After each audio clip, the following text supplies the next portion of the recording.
अस्सलाम वालेकुम। आज हम नया चैप्टर शुरू करने जा रहे हैं जिसका नाम है नर्वस कोऑर्डिनेशन।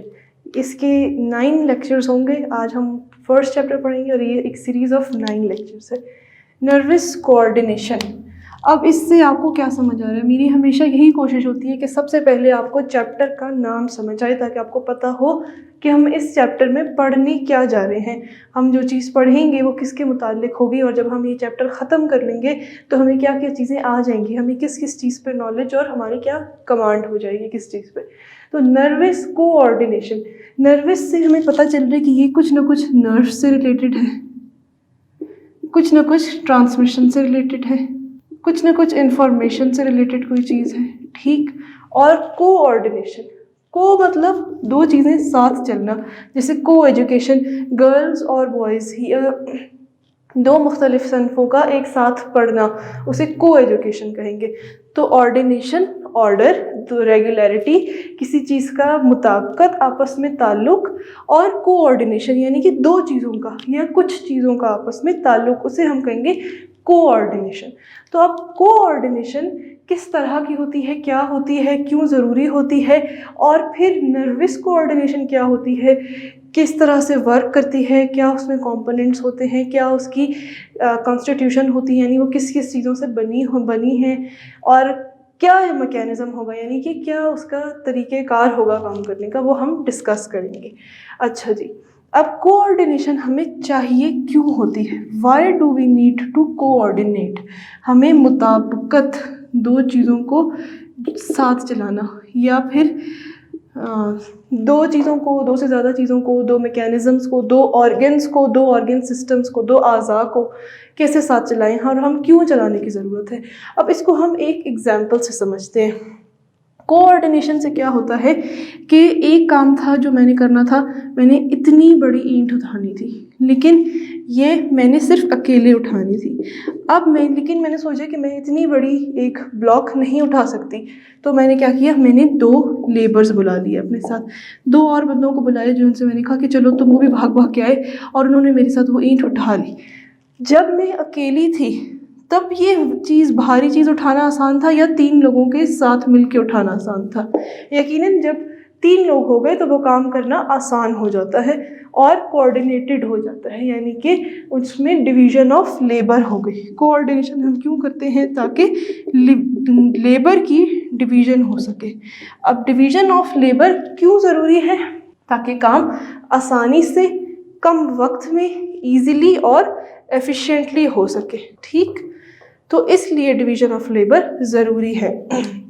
अब डिवीज़न ऑफ लेबर ऑर्गन में, ह्यूमन में, इंसानी जिस्म में किस तरह से होगी? डिवीज़न ऑफ लेबर के लिए हम क्या करते हैं, एक एग्जांपल लेते हैं जिससे हमें ये सारी बात समझ आ जाएगी।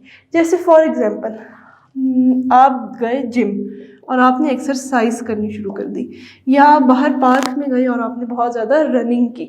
जब आपने इतनी ज़्यादा एक्सरसाइज या रनिंग की, या जब आप भागते हैं या सीढ़ियाँ चढ़ते हैं, कोई तेज़ तेज़ काम करते हैं, तो क्या होता है, आपकी सांस फूलना शुरू हो जाती है, आपके दिल की धड़कन तेज़ हो जाती है, आपको ऑक्सीजन की नीड ज़्यादा हो जाती है। तो अब क्या है, जब आप एक्सरसाइज कर रहे हैं तो आपके मसल्स को ज़्यादा ग्लूकोज और एटीपी चाहिए। एटीपी क्या है? Adenosine triphosphate, energy currency of the cell, यानी कि कितनी, क्या एनर्जी है आपकी बॉडी में, वो उसे हम एटीपी कहते हैं, जो कि जनरेट होती है ग्लूकोज से। ग्लूकोज ज़्यादा होगा, एटीपी ज़्यादा बनेगी, एटीपी ज़्यादा बनेगी तो एनर्जी ज़्यादा आएगी और मसल्स काम कर सकेंगे। तो जब एक्सरसाइज कर रहे होते हैं मसल्स को ग्लूकोज की ज़्यादा ज़रूरत है, तो डाइजेशन के अमल से जो ग्लूकोज आई होती है वो मसल्स तक जाना ज़्यादा शुरू हो जाती है। सर्कुलेशन यानी कि आपके खून का बहाव मसल्स की तरफ ज़्यादा हो जाता है ताकि उन्हें जल्दी जल्दी ग्लूकोज जाए। उसके बाद लंग्स ज़्यादा ऑक्सीजन लेते हैं, कि ज़ोर ज़ोर से आप सांस लेते हैं, कि लंग्स ज़्यादा ऑक्सीजन लेते हैं ताकि वो मसल्स तक जाए और ग्लूकोज की ऑक्सीडेशन हो। जब ग्लूकोज की ऑक्सीडेशन यानी कि ग्लाइकोलाइसिस होता है तो क्या बनता है, एटीपी, एनर्जी, और वो मसल्स को मिलती है और आप और तेज़ तेज़ काम कर पाते हैं। अच्छा जी, तो लंग्स क्या करेंगे कि वो ऑक्सीजन ज़्यादा इनहेल करेंगे, हाइपर वेंटिलेट करेंगे, तेज़ तेज़ सांस लेंगे। उसके बाद क्या होगा कि जो हार्ट है, हार्ट पंपिंग ज़्यादा करेगा कि ज़्यादा खून लंग्स के पास जाए और फिर लंग्स से साफ होकर आगे वापस हार्ट और मसल्स की तरफ आए। तो ज़्यादा हार्ट तेज़ तेज़ पंपिंग करेगा लंग्स की तरफ और फिर लंग्स से विया सर्कुलेशन यानी कि ब्लड वेसल्स के थ्रू मसल्स की तरफ।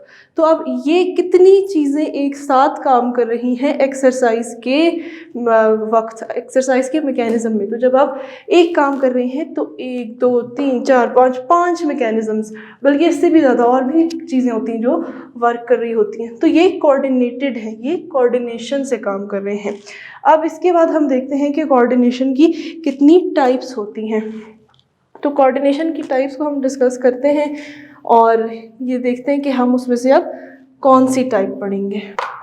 तो कोऑर्डिनेशन की 2 टाइप्स होती हैं, नर्वस कोऑर्डिनेशन और हार्मोनल, जिसे हम ये किससे मेडिएट होगी, कौन सा सिस्टम इससे वर्कआउट कराएगा, कौन सा सिस्टम से ये काम करेगी।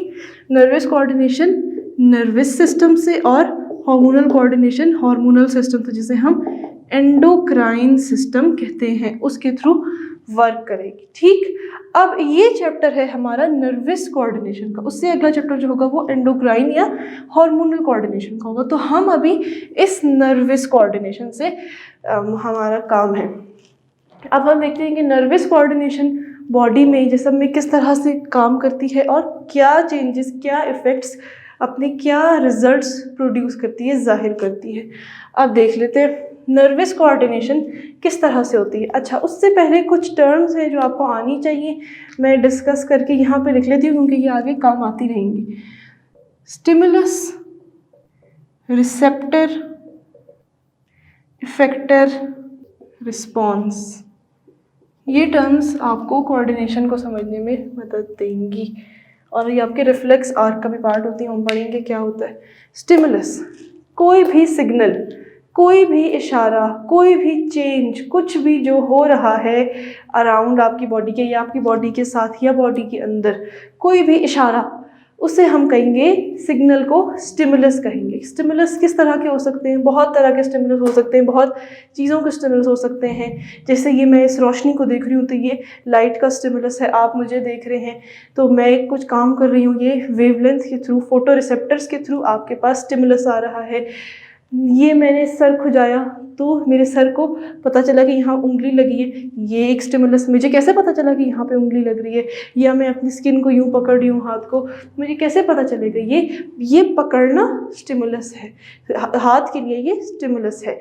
या मैंने इधर टच किया, मुझे ये ठंडा लगा, तो ये ठंडा लगना एक स्टिमुलस है, एक सिग्नल है, एक इशारा है। अब हम फिर डिटेल में जाएंगे कि स्टिमुलस किस तरह से होते हैं। डिफरेंट स्टिमुलस जो को रिसीव करने के लिए रिसेप्टर्स होते हैं। स्टिमुलस सिग्नल या फिर कोई भी इशारे की परसेप्शन के लिए, उसको रिसीव करने के लिए, उसको परसीव करने के लिए या फिर वसूल करने के लिए जिसे हम कहें, तो स्टिमुलस को वसूल करने के लिए हमारे पास रिसेप्टर्स होते हैं। अब रिसेप्टर्स क्या चीज़ होते हैं मैंने डिस्कस कर लिया कि जो भी सिग्नल को रिसीव करेंगे, जैसे रोशनी आ रही है, रोशनी को मेरी आंखों ने देखा तो रोशनी सिग्नल, रोशनी थी स्टिमुलस और मेरी आंखों के अंदर है रिसेप्टर्स जिन्होंने देखा कि यहाँ से रोशनी आ रही है। मेरा कान क्यों नहीं देखता रोशनी, मेरा लिप्स क्यों नहीं देखते कि रोशनी आ रही है, हाथ को क्यों नहीं पता चल रहा कि ये रोशनी, आंखों को ही क्यों पता चल रहा है? क्योंकि आंखों के अंदर देखने वाले रिसेप्टर्स मौजूद है, नाक के अंदर वो रिसेप्टर्स नहीं है, नाक के अंदर सूंघने वाले रिसेप्टर्स हैं।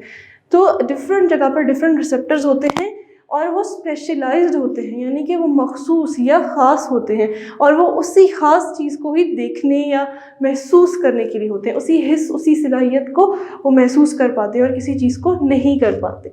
अच्छा, अब रिसेप्टर की हमने डिस्कशन कर ली। इसके बाद है रिस्पॉन्स।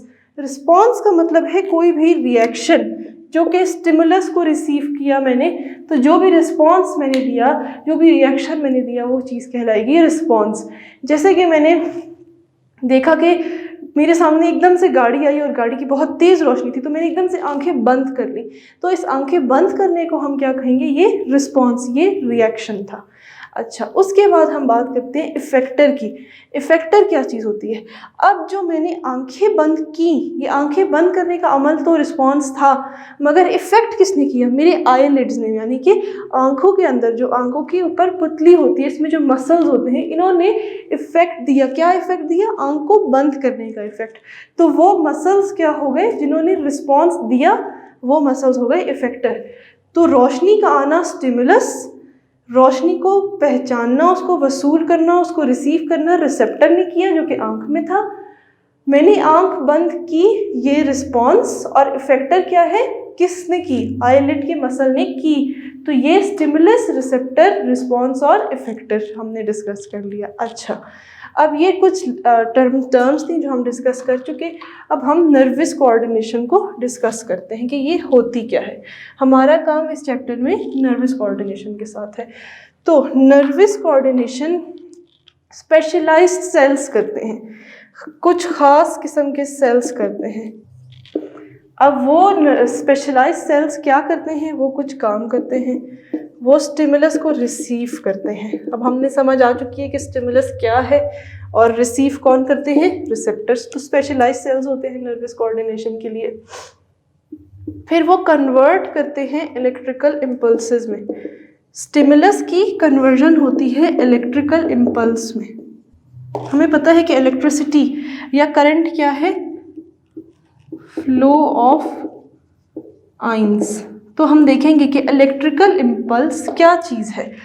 इस इंफॉर्मेशन का, इस स्टिमुलस का, ये जो हमें खबर आई, इस खबर का बदलना एक इलेक्ट्रिकल इम्पल्स में, एक मूवमेंट ऑफ आइंस में, पॉजिटिव और नेगेटिव आइंस के थ्रू की मूवमेंट के थ्रू उसकी इलेक्ट्रिकल इम्पल्स, उसकी करंट जनरेशन होगी, वोल्टेज जनरेट होगा।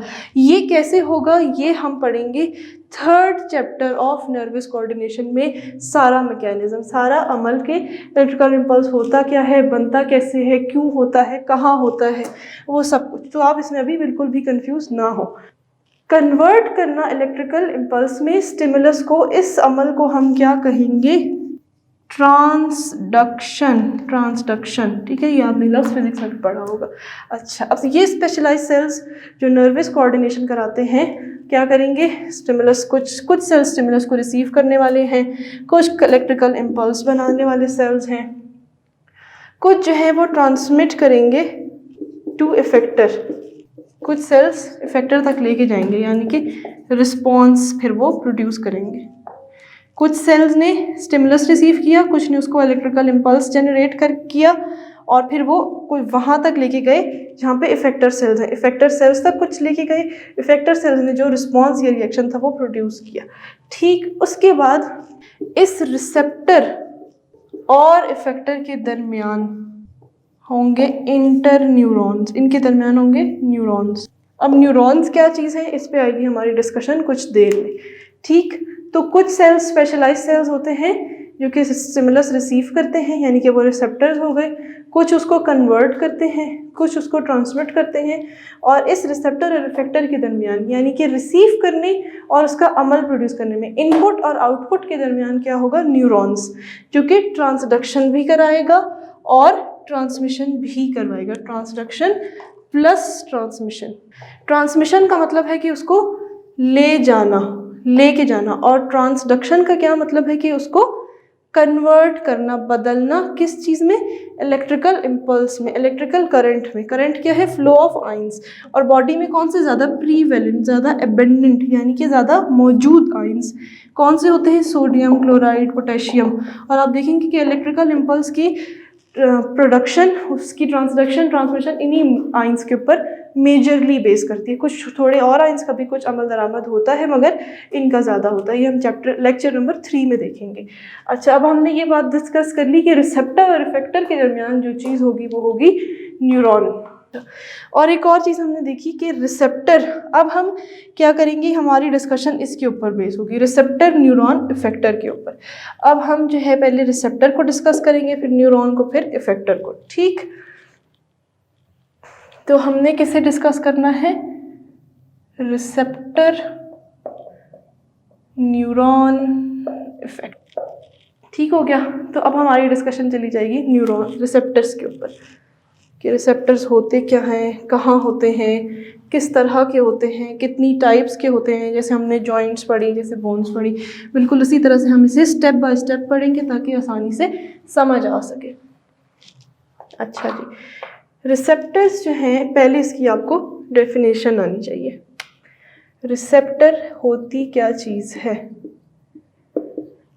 रिसेप्टर स्ट्रक्चर स्पेशलाइज्ड, वो स्ट्रक्चर जो कि स्पेशलाइज होता है टू रिसीव सर्टेन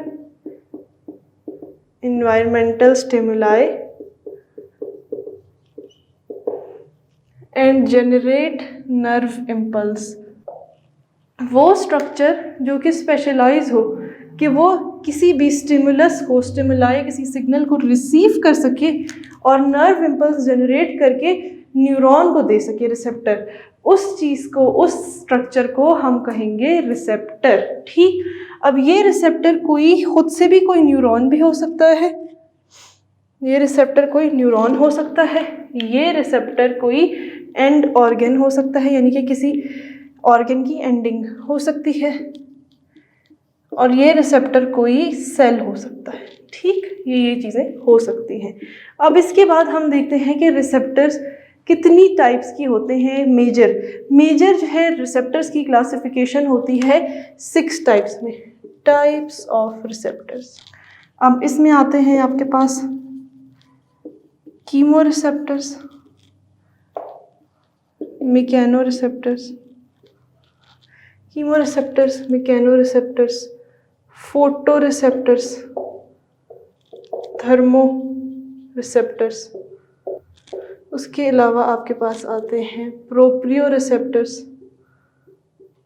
और नोसी रिसेप्टर्स, प्रोप्रियो रिसेप्टर्स और नोसी रिसेप्टर्स। अब पहले इनके नाम को डिस्कस करते हैं। नाम से ही हमें आधी बात पता चल जाती है हमेशा कि वो चीज़ क्या है। ठीक, प्रोप्रियो रिसेप्टर्स। अच्छा, अब कीमो रिसेप्टर्स, नाम में क्या बता रहे हैं कि ये कोई केमिकल से रिलेटेड रिसेप्टर्स होंगे। मैकेनो रिसेप्टर्स, मैकेनिकल यानी कि प्रेशर या इस तरह से रिलेटेड कुछ होंगे। फोटो रिसेप्टर्स क्या बता रहे हैं, लाइट से रिलेटेड। थर्मो बता रहा है कि हीट से रिलेटेड। प्रोप्रियो प्रेशर से या वाइब्रेशन से। और नोसी लफ्ज़ जो होता है वो उसका मतलब होता है हार्ट, तो ये पेन से रिलेटेड रिसेप्टर्स होते हैं। अब कीमो रिसेप्टर्स किसी केमिकल के चेंज को या किसी केमिकल के बढ़ने को या कम होने को या किसी केमिकल के बॉडी में आने को रिसीव करते हैं।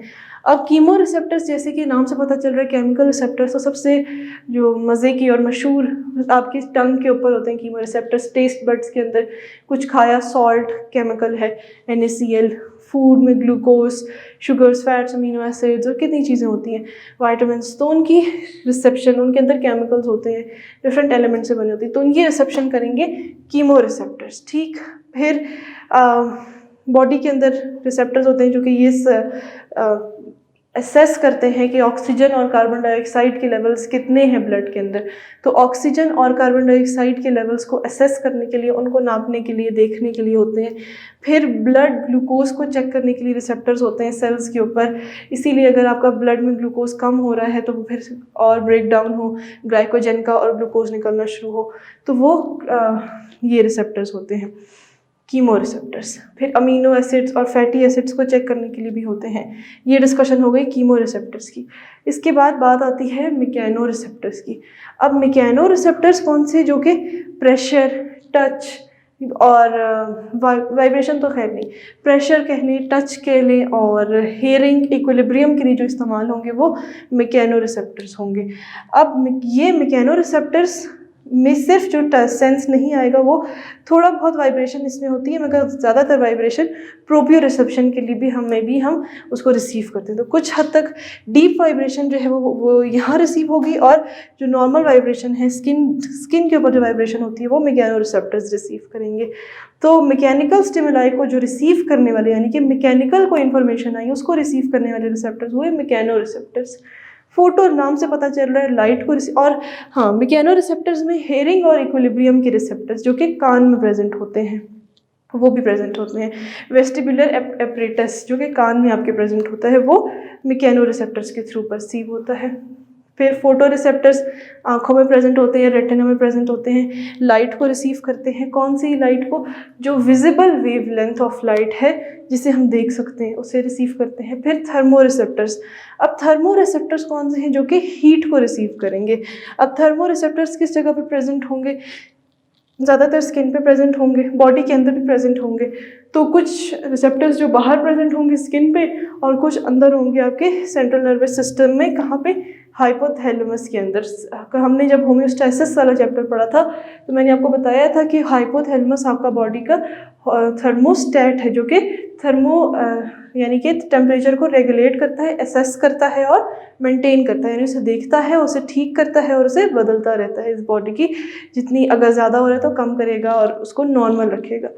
प्रोप्रियोरिसेप्शन क्या है? कि sense of muscle contraction, ligament contraction और लिगामेंट की मूवमेंट को जो सेंस करेगा वो प्रोप्रियोरिसेप्टर्स होंगे।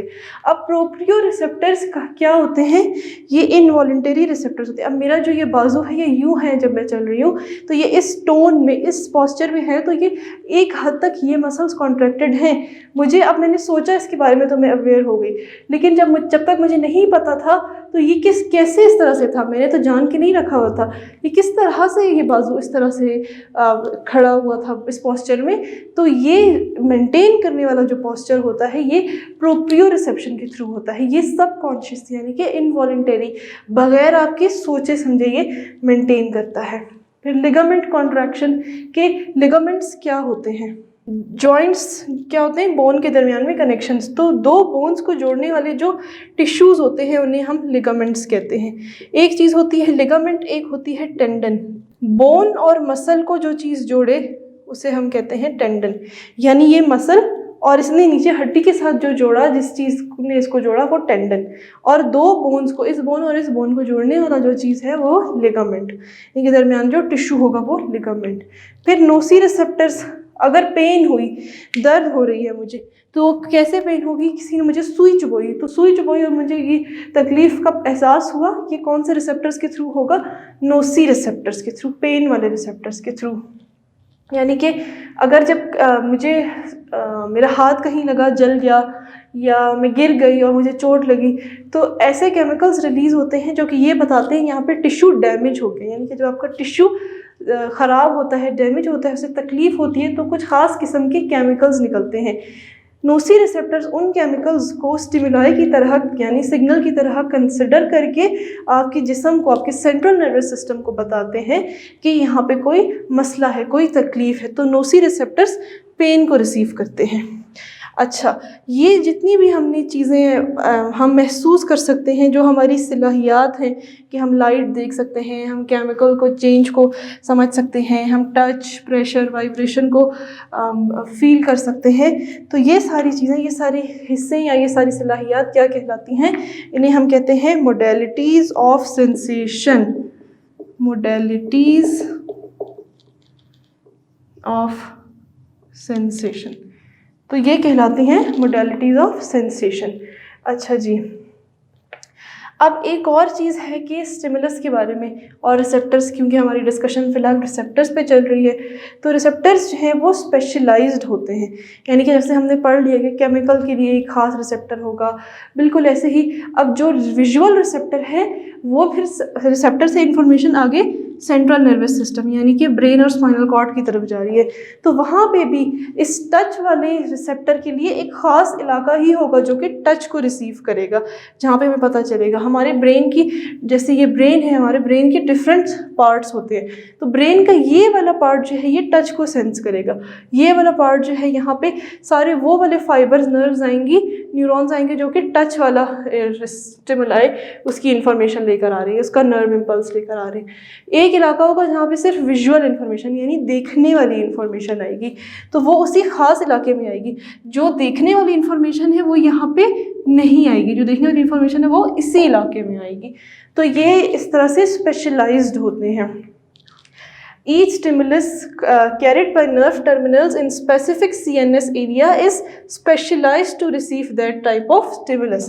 अब जैसे आँख है, आँख से रेटिना के थ्रू आपने देखा लाइट आई, लाइट स्टिमुलस था, रेटिना पे ड्रॉप हुई, यहाँ पे रिसेप्टर्स थे, उन्होंने रिसीव किया, उसके बाद जब ये जाएगी तो ये किस जगह पे जाएगी, विजुअल कॉर्टेक्स में, दिमाग के उस हिस्से में जहाँ पे लाइट की, देखने की चीज़ों की परसेप्शन होती है, और वो बैक की तरफ होता है, ऑक्सीपिटल कॉर्टेक्स में पीछे की तरफ जो इलाका होता है, एरिया होता है, वहाँ पे लाइट की और देखने की परसेप्शन होती है। तो ये हमारी डिस्कशन होगी मोडेलिटीज़ ऑफ सेंसेशन पे, और ये कि रिसेप्टर्स स्पेशलाइज्ड होते हैं, एक ख़ास चीज़ के लिए एक ख़ास रिसेप्टर्स ही होता है। अब स्किन पे कुछ और ख़ास किस्म के रिसेप्टर्स होते हैं जो अभी तक हमने पढ़े, वो स्किन पे भी हो सकते हैं, वो बॉडी के अंदर भी हो सकते हैं, वो ब्रेन में भी हो सकते हैं, क्योंकि कार्बन डाइऑक्साइड और ऑक्सीजन को चेक करने के लिए कुछ रिसेप्टर्स ब्रेन के अंदर भी होते हैं, ग्लूकोज के लेवल चेक करने के लिए भी ब्रेन में होते हैं। तो अब ये रिसेप्टर्स कहीं पे भी हो सकते थे। अब हम कुछ खास पढ़ रहे हैं जो कि स्किन के लिए मखसूस हैं, जो कि स्किन के ऊपर ही प्रेजेंट होते हैं। अब स्किन पे जो रिसेप्टर्स प्रेजेंट होते हैं उन्हें हम कहते हैं कुछ खास, जो हमने पढ़े पहले वाले वो तो थे ही, इसके अलावा इनके कुछ खास नाम है, तो इसलिए आपको बता देती हूँ। मीजनर्स कॉर्पसल और Merkel's disc, Meissner's corpuscles and Merkel's disc, Pacinian corpuscles, Ruffini end organs, Krause end bulb. ठीक, अब मीजनर कॉर्पसल और मर्कल डिस्क जो है ये सरफेस की स्किन के ऊपर स्किन हमारी, हमें पता है पहले एपिडर्मिस होती है और फिर डर्मिस होती है और उसके नीचे फिर कनेक्टिव टिश्यूज होते हैं।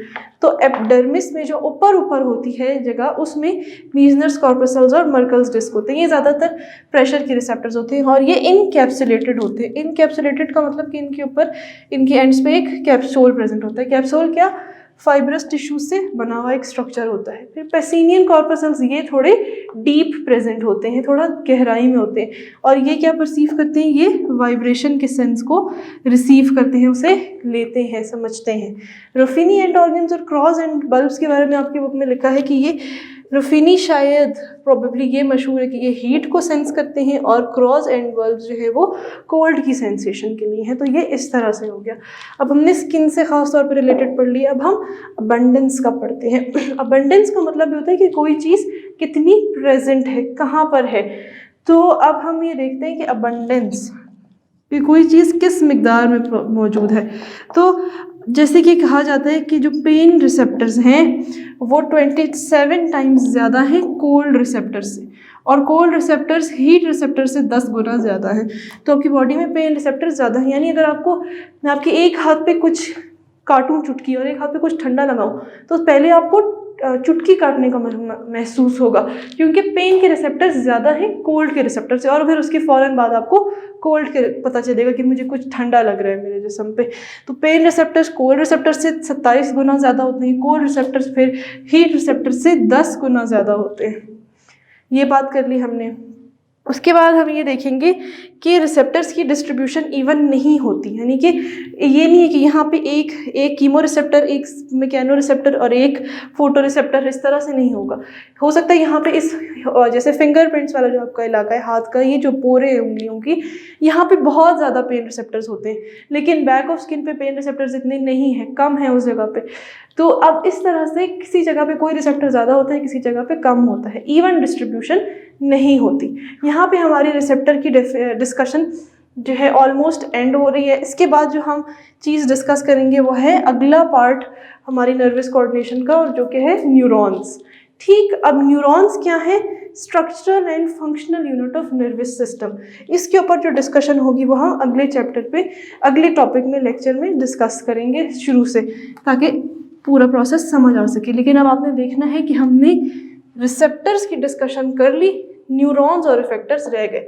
जब ये कंपोनेंट्स हम कर लेंगे तो नर्वस कोऑर्डिनेशन हमारी कंप्लीट हो जाएगी। इस चैप्टर में हमने सबसे पहले देखा कि कोऑर्डिनेशन क्या होती है, नर्वस कोऑर्डिनेशन क्या होती है, एक्सरसाइज में क्या रोल था कोऑर्डिनेशन का। फिर उसके बाद हमने देखा कि कितने कंपोनेंट्स होते हैं, कोऑर्डिनेशन वाले सेल्स क्या करते हैं, ट्रांसडक्शन का मतलब क्या होता है, रिसेप्टर्स कितनी टाइप के होते हैं, mechanoreceptors, chemoreceptor, photoreceptors, nociceptors, thermoreceptors, proprioreceptors, ये सब हमने देखा। फिर उसके बाद हमने देखा कि इनकी अबंडेंस कितनी होती है, ये स्पेशलाइज्ड होते हैं या नहीं होते हैं। उसके बाद हमने देखा कि मोडेलिटीज़ ऑफ सेंसेशन क्या होती हैं। हमने डिस्कस किया कि स्टिमुलस, रिसेप्टर, इफेक्टर और रिस्पॉन्स क्या चीज़ें होती हैं। फिर उसके बाद हमने ये देखा कि रिसेप्टर्स जो हैं स्किन के अंदर कौन से ख़ास किस्म के मौजूद होते हैं। और हमने देखा कि Pacinian corpuscles, Merkel's disc, Ruffini end organs, Krause end bulbs, और उसके अलावा जो है मीजनर्स कॉर्पसल आपकी स्किन में प्रेजेंट होते हैं। तो यहाँ पे हमारा चैप्टर नर्वस कोऑर्डिनेशन का पहला लेक्चर ख़त्म होता है। अगले लेक्चर में हम न्यूरॉन की डिस्कशन करेंगे। अल्लाह हाफ़िज़।